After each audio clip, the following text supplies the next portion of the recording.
So, the worst part about a ketogenic diet, and by far one of the biggest mistakes that people make when doing keto, is completely avoidable.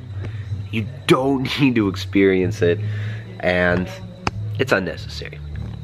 This is how you avoid probably the biggest keto pitfall that people run into across the board, bar none. And that's lack of electrolytes. So the keto flu that people talk about, the adaptation symptoms that people have, are not because you're detoxing all the evil carbohydrates from your body, or it's not because of that. It's not because your body's not meant to run on fat. It's not because your body can't efficiently burn fat. In the beginning of a ketogenic diet, you're not as efficient at burning fat, of course, because you haven't generated the new mitochondria that's required to actually process those fatty acids and ketones. But that's not the problem in the beginning of keto. The problem in the beginning of keto is just lack of electrolytes. This can be easily avoided by getting enough sodium, magnesium, and potassium. In the absence of insulin, the body secretes lots of water. With that water weight goes sodium, magnesium, and potassium. Insulin tells our body to hold on to water and these minerals. So, when you first start out keto, most people know that you lose water weight. A lot of people kind of discount this as, oh, well, I lost 5 pounds in the first week, but it's just water weight, so no big deal. Or I lost 10, 15 pounds, but it's all probably just water weight. Don't be so quick to write that off and pat yourself on the back. 15 pounds, 10 pounds, 5 pounds, whatever it is, whether it's water weight, which is inflammation, or if it's pure body fat, getting that weight off your shoulders not only is going to make your body look different, but you're going to feel way better. It's less weight that you're carrying around.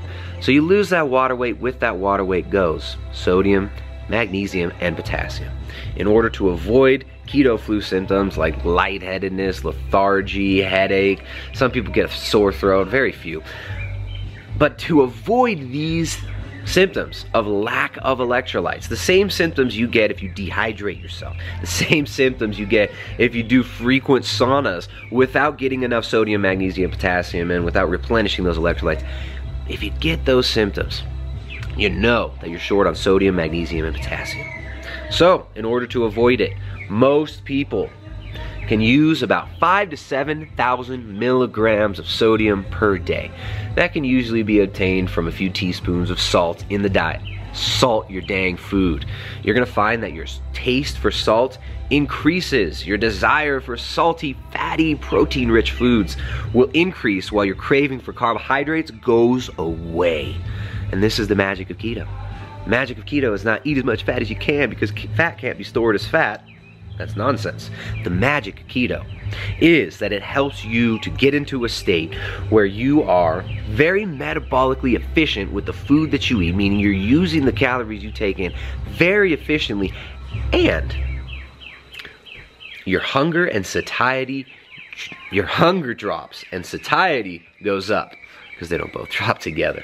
So, the magic of keto makes you less hungry, makes it easy not to eat so much long term. Sugar cravings are gone, most of the trigger foods are eliminated, and new habits can be formed. Because if you want long-lasting fat loss, it's about long-lasting habit formation. We need to recreate our foundation of habits. We need to take out the habits that made us fatter and put in new habits that make us fit, healthy, and balanced. So, sodium, magnesium, and potassium. Like I said before, sodium you can get from a few teaspoons of salt per day. 5,000 to 7,000 milligrams minimum. And if you're sweating, you need more salt. Don't be afraid of salt. It doesn't cause high blood pressure.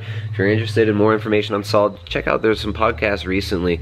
I think one was on high intensity health with Dr. Dinicotiano or something like that. All about sodium. Very, very interesting. Why you shouldn't fear salt and why most people are not getting enough of it. So get enough sodium on keto. The next one is magnesium. That one's pretty easy because I usually recommend, when I work with clients and when I help people out, I recommend supplementing it. Most people are deficient in magnesium. Most of our foods are depleted of it. Our soil has been destroyed for the most part in the Western world by heavy use of antibiotics that bind up vital minerals. And I'm talking about glyphosate here, which is patented as an antibiotic because it binds up minerals like manganese and it doesn't allow them to be released and used by bacteria in the soil. So, because most of us are deficient in magnesium, supplementing it can be really useful. So I usually recommend magnesium glycinate because it's preferentially used by muscle tissues and doesn't cause gastrointestinal disturbance. For most people, 800 to 1200 milligrams of magnesium per day will be sufficient. And that does sound like a high dose, but I like to be on the safe side. Most of us are deficient in magnesium. I think like 90% of Americans are deficient in magnesium. Pretty crazy. Magnesium reduces stress, will make it so you don't get muscle cramps at night, and will help you sleep better. So it's a win-win all around.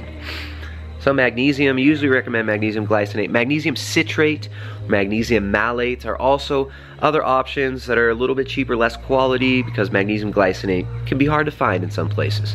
But Natural Calm, which is magnesium citrate, is another substitute that can be used, although in higher doses, that magnesium is a laxative, meaning it will send you running to the pooper. So that's the second one. We got sodium, magnesium, and the last one is potassium. You can get potassium through diet. I usually recommend potassium-rich foods like avocado, which has got more potassium than bananas. Avocado, spinach, pumpkin seeds, shoot, most meats and fishes, all are great sources of potassium. Now, some people like to use potassium citrate, and that's something that I've used in the past myself, and sometimes still do use occasionally, if I don't feel like getting a lot of vegetables in, or if I'm just not having the time to prepare vegetables and get ripe avocados and stuff like that. So potassium citrate can be used. Also, no salt, which is potassium chloride, is another substitute that you can use, but I prefer to get it from diet. It's not that hard to just eat potassium-rich foods regularly. So that's it. That's the biggest pitfall that people usually run into when they're starting a ketogenic diet. Most people doing keto are doing it for fat loss. So make sure that you're not just guzzling down as much fat as you can if you're going for fat loss. Remember, keto doesn't make you lose fat because it makes calories inert, because it negates the laws of physics and makes it so you can eat whatever you want as long as it's keto. No. Keto works because it restricts your hunger. It makes you not hungry. It makes it easy to go longer periods without food. Your blood sugar remains stable, insulin remains low, and you are able to tap into body fat consistently for long periods of time. And you're able to do that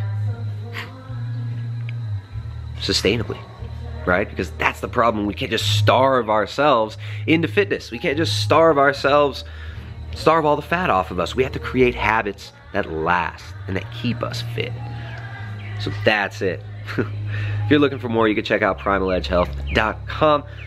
If you want coaching, you can hit us up at the coaching section, although we're not taking on, or I'm not taking on, as many clients lately because we've been really busy with some other stuff, including stuff for this project here. So check out primaledgehealth.com. If you want more, you definitely need to check out my wife's cookbook, the Ketogenic Edge Cookbook, a training manual for low carbohydrate, ketogenic, and paleo cuisine. It is available exclusively at primaledgehealth.com. We know that most people doing keto are doing it for fat loss. And we know that if you want fat loss long term, you gotta make a diet based around whole nutrient-dense foods. And you gotta know how to cook your home food. You gotta know how to prepare food for yourself. We can't rely on other people. We can't be eating out all the time. We've gotta create the habits that will last. So this book is called a training manual, not because we think it's cool to call it a training manual. It's a legit training manual to help you master your keto kitchen, to help you prepare nutrient-dense, whole foods-based recipes. There's no junk food crap in there. There's not even any artificial sweeteners in it. We actually show you how you can make recipes sweet just using spice combinations, among other things. There's an entire section on how to use the most valued in nature parts of the animal, and those are the organs. So we teach you how to use organ meats, how to make nutrient-dense foods, how to use things like beef heart. For those of you who have the cookbook, try the Mama's Best meatball recipe with 50% beef heart in your ground beef. Delicious. These are some of the most nutrient-dense parts of the animals that most people have never eaten because it's taboo now somehow.